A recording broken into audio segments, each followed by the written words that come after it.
Thank you, Honorable Speaker. Honorable Speaker, I rise to support the committee's report and all its recommendations, Honorable Speaker, including the requirement, Honorable Speaker, or the resolution that all consul generals who had been posted to stations without appropriate vetting in accordance with our Constitution and our laws be recalled by the appointing authority, Honorable Speaker, so that they are vetted.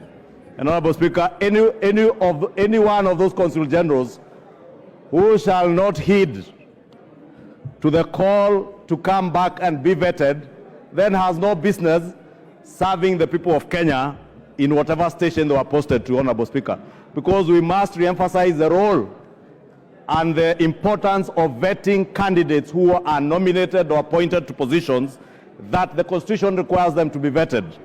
And Honorable Speaker, I also support the rejection. Honorable Speaker, if you can protect me from the loud consultations. Order, Karemba and your group. That Kamkunji is unlawful.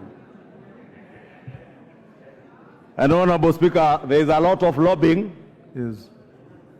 And lobbying is okay because it is allowed in all parliaments. But lobbying, Honorable Speaker, there is a way it is done.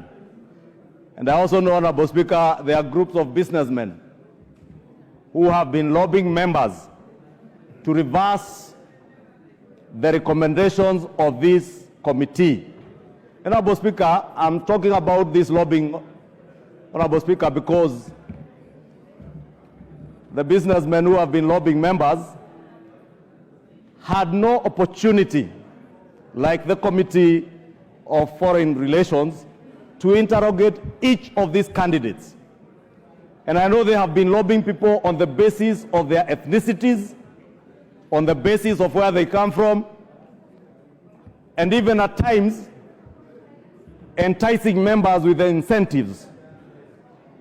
Honorable Speaker, this would be the most shameful thing that we can do as a House, to allow ourselves to be lobbied.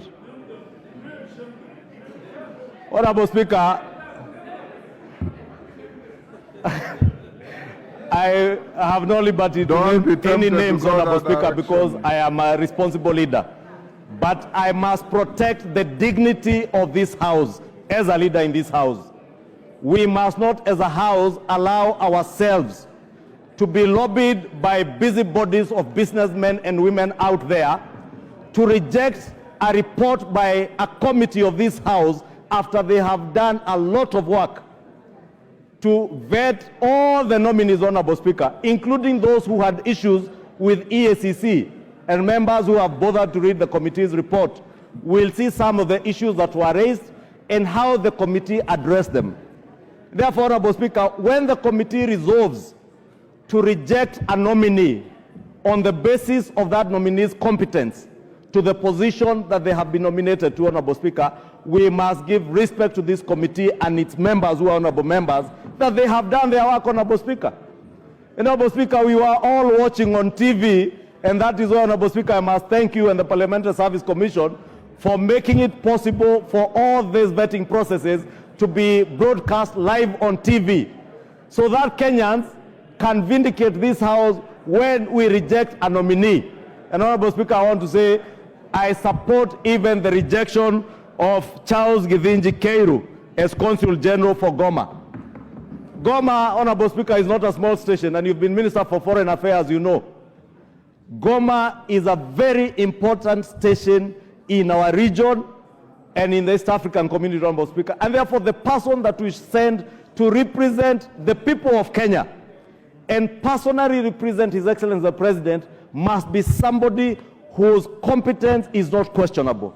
Must be somebody that we have confidence in as a House, that he represents the people of Kenya and the best amongst the people of Kenya. And I want to support, Honorable Speaker, the committee's report in the rejection of the Honorable the Charles Githinji Keiru and the recall of all other consul generals who in the last regime were posted to stations without going through vetting, because our laws, our constitution requires that this House vets even consul generals. And therefore, Honorable Speaker, I support the committee's report in its totality to pass those that the committee has agreed that we pass and to reject those that have been proposed for rejection, and to also support those who are being recalled as recommended by the committee, because we will just be emphasizing. Women Rep Busia. Thank you, Mr. Speaker. This is the first time the hustler government has rejected its own hustler. The description or definition of a hustler is in Charles Gidinji. Even if he couldn't define GDP, you empower because that was your vision. Take him to Goma, wherever you are taking him to, and give him scholarship as well, so that he can represent the hustler government. How can you tell me that he just reached Form 4 or has limited qualifications? That is the hustler, and that is the definition I understand from where I stand. So I support, and allow me to ask the majority leader not to be so. This young man that I watched, he has a will, and the adage prevails: where there is a will, there is a way. Don't put impediments. So this Charles Gidinji man, I don't know where he comes from, what he has done, but I just know that he did not define some things, but he was smart and had audacity to go there and sit and face these very learned people, and also he was not in a hurry. So that is the hustler that President Ruto promised. So carry your burden. We are here. We want to support you. Thank you. Hustler. Lea Sangaire, or is it